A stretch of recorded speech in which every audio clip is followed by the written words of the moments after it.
I just got a call from Dan and Ashley, wondering if I knew anybody who would want a turkey dinner, whole turkey and all the fixings for Christmas.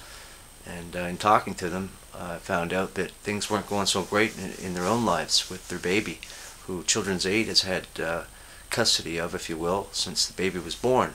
Things in life and being able to survive, you know, I'm doing that like 100%, you know. But I don't know these people, what they want from me, you know, half the time, you know. Both having disabilities of one kind or another. Although Dan has successfully raised 2 children earlier, they've decided that they would control their lives from the inception of the baby being born, and they thought maybe doing the best thing would be bring Ashley's mother into the scene, and that hasn't really worked out. They don't seem to be able to work things out together. A week, so 8 hours a month. She's not bringing her Christmas. That's how often you see your daughter? Yeah. 8 hours a month. I got mad and I felt my heart going like quick. It's not good, man. To lose control of your children, what does it feel like to have Children's Aid be in control?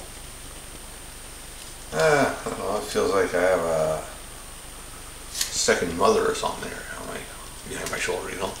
Like looking out to make sure I take care of my kids properly, and you know, I don't need that. I already got experience taking care of 2 kids before my 2 kids. How does that make you feel as a mother, Ashley? Pisses me off.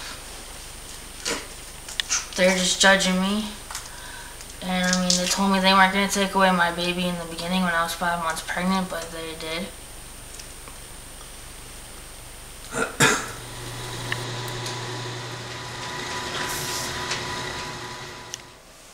Bag of frozen vegetables, if you're okay with that. I don't know. Right. Prior to Ashley having her baby, she was having up to 20 seizures a day. And having just recently found out that she was misdiagnosed for 5 years, being diagnosed with the wrong medication she'd been taking. Since stopping to take that medication, she's now not had a seizure in 2 weeks. And yet, this was the main reason, one of the main reasons, as they were trying to say Dan wasn't able to be physically able to take care of his child on his own, and Ashley couldn't because of her seizures. And that they've also brought up her past from before she was 18 years of age, which wasn't fair. Is this how we treat our disabled? By taking their children from them and medicating them? So how long have they had your baby now? A year and 3 months. This is very hot, right? What's the last thing they said they want you to do now in order to keep seeing your baby? Go see a psychiatrist, go to the counseling programs. So they wanted you to come and visit with your kid at the Children's Aid office. You found it's all just too much for you? Is that what you're saying? Yeah. I get too many medical appointments and stuff like that. And it's too stressful, I would think, with my heart being weak as it is. I'm like Polish, and I'm Worldly Shaper, Andy Rudy, and more tonight on 60-Second. Ever wonder why some people seem to have it all, while most have nothing? Well, I do. It just doesn't seem fair that a person could work 30 years of their life and have nothing left over to retire with. And what about all those pampered celebrities that are paid a king's ransom to play act?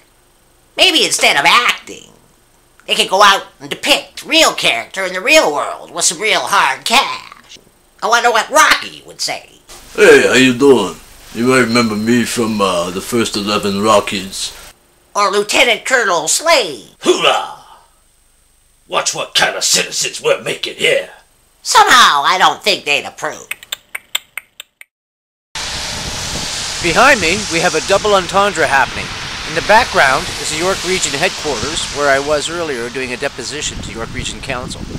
I don't know what I said. I was only working on about 3 hours sleep. But the union guys sure seemed to love it. It sounded like I got a standing ovation behind me when I asked for the council to leave their cars at home during the strike. I'm not sure if it resonated or not. I'm hoping perhaps it did. But meantime, right behind me is I'll be bringing Millie's papers in to see if we can get her moved up on that list to get her right here in York Region housed. I'm Tom Pearson. Let's hope.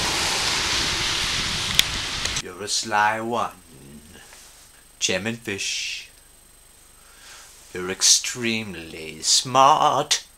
You wish you've delayed the transit strike long enough to make a bundle for the region. By delaying the transit strike long enough and making $500,000 a week in savings on the backs of the poor, you have done yourself a complete imbecile.